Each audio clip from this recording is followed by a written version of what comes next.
Hi friends, welcome back to study classes. तो प्यारे दोस्तों, एचपीएससी पीजीटी कॉमर्स एग्जामिनेशन कुछ ही दिनों में कंडक्ट होने वाला है। अभी 30 डेज से भी कम समय है इस एग्जामिनेशन को कंडक्ट होने में। आई एम श्योर आप सभी थोड़ा सा नर्वस भी फील कर रहे होंगे, और अगर आप इस एग्जामिनेशन को अभी तक लाइटली ले रहे हो तो आई थिंक आप अपने कैरियर के साथ, आप अपनी लाइफ के साथ यहाँ पे सही नहीं कर रहे हो, जस्टिस नहीं कर रहे हो। आपने प्रिलिमिनरी जो पेपर था उसे क्लियर किया है, आपने ऑब्जेक्टिव एग्जाम क्लियर किया और तभी आप यहाँ पे पहुंचे हो। और इस चीज की वैल्यू आपको जरूर करनी है। यहां तक हर कोई नहीं पहुंच पाया और इससे आगे भी हर कोई नहीं पहुंच पाएगा। अगर आप इन 30 डेज में अच्छे से मेहनत करोगे, अपना 100% दोगे, दबा के पढ़ाई करोगे, प्रैक्टिस करोगे, तो आने वाले 30 इयर्स आपके सवर जाएंगे। आपकी सारी जिंदगी यहाँ पे सवर जाएगी। तो इन 30 डेज को बिल्कुल भी लाइटली नहीं लेना है, आपको अच्छे से मेहनत करनी है। कोई भी यहाँ पे शॉर्टकट नहीं लगाना, कोई भी प्रिपरेशन को लाइटली नहीं लेना। इस एग्जाम को कोई यूनिवर्सिटी कॉलेज स्कूल का पेपर भी नहीं समझना।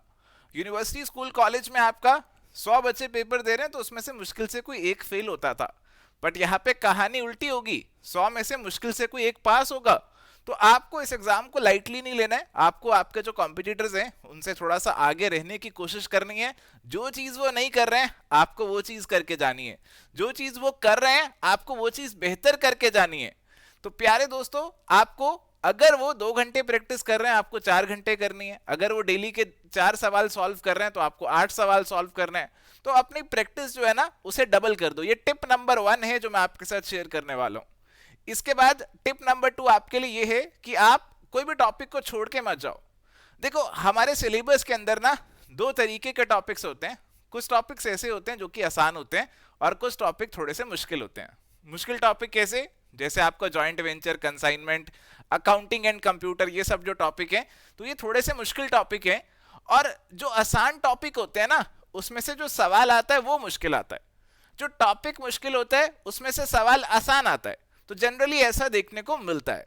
इसीलिए मैं आपसे कह रहा हूं कि जो मुश्किल वाले टॉपिक है कम से कम इतने करके जाओ कि उनका आसान सवाल आप जरूर सॉल्व करके आओ। मैं आपको ये नहीं कह रहा कि आपको जॉइंट वेंचर कंसाइनमेंट का बिल्कुल एक्सपर्ट बन जाना है। मैं आपको कह रहा हूं कि आपको यहाँ पे उसकी बेसिक नॉलेज होनी चाहिए। आपको बेसिक पता होना चाहिए कि कैसे उसके सवालों को अप्रोच करना है, ताकि अगर उसमें से कोई सिंपल सवाल आए तो आप उसे सॉल्व कर पाए। क्योंकि अगर मुश्किल सवाल आ गया, चाहे आपके शेयर कैपिटल से ही आ गया, कहने को बहुत आसान है, मुश्किल सवाल आपके कैश फ्लो स्टेटमेंट से ही आ गया तो आप उसे नहीं कर पाओगे, हो सकता है उसमें फंस जाओ। तो इसीलिए आपसे एडवाइस यही है कि जो भी आपके थोड़े से मुश्किल टॉपिक्स है ना उनको भी बेसिक लेवल का करके जाओ, उनको छोड़ के नहीं जाना है। इसके बाद टिप नंबर 3 आपके लिए है कि आप प्रैक्टिकल पोर्शन को बिल्कुल भी इग्नोर मत करो। देखो, अगर एग्जामिनेशन में न्यूमेरिकल सवाल आता है ना तो आपको काफी खुशी होनी चाहिए। आपको खुश इसलिए होना चाहिए क्योंकि न्यूमेरिकल सवाल अगर आपने सही कर दिया तो आपको पूरे नंबर मिल जाएंगे। देखो, जो सब्जेक्टिव क्वेश्चन होते हैं उसमें जितना मर्जी लिख लो, एग्जामिनर को 100% खुश नहीं कर सकते। बट एक प्रैक्टिकल न्यूमेरिकल सवाल के अंदर आपने आंसर सही निकाल दिया, वर्किंग नोट डाल दिए, प्रेजेंटेशन सही दे दी, सब कुछ सही कर दिया, तो एग्जामिनर को कहीं ना कहीं आपको पूरे नंबर देने ही पड़ेंगे। और ये सारा एग्जाम ही नंबरों का है, सारा सिलेक्शन ही नंबरों पे टिका हुआ है। जिसके नंबर ज्यादा है उसका सिलेक्शन होगा, वो आगे पहुंचेगा।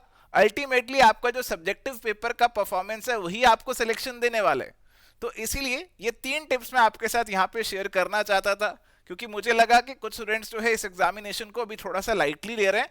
तो अभी भी सीरियस हो जाओ। अगर आप चाहते हो कि आपकी जो लाइफ है वो इस एग्जाम के थ्रू चेंज हो जाए तो आपको यहाँ पे जो भी लिमिटेड डेज हैं उसमें अच्छे से एफर्ट डालना है, पूरी मेहनत करनी है। एग्जाम को लाइटली बिल्कुल नहीं लेना। तो आज इतना ही आपसे कहना चाहता था। मिलेंगे एक नए वीडियो में कुछ नई बातों के साथ। Till then, goodbye, take care, all the best.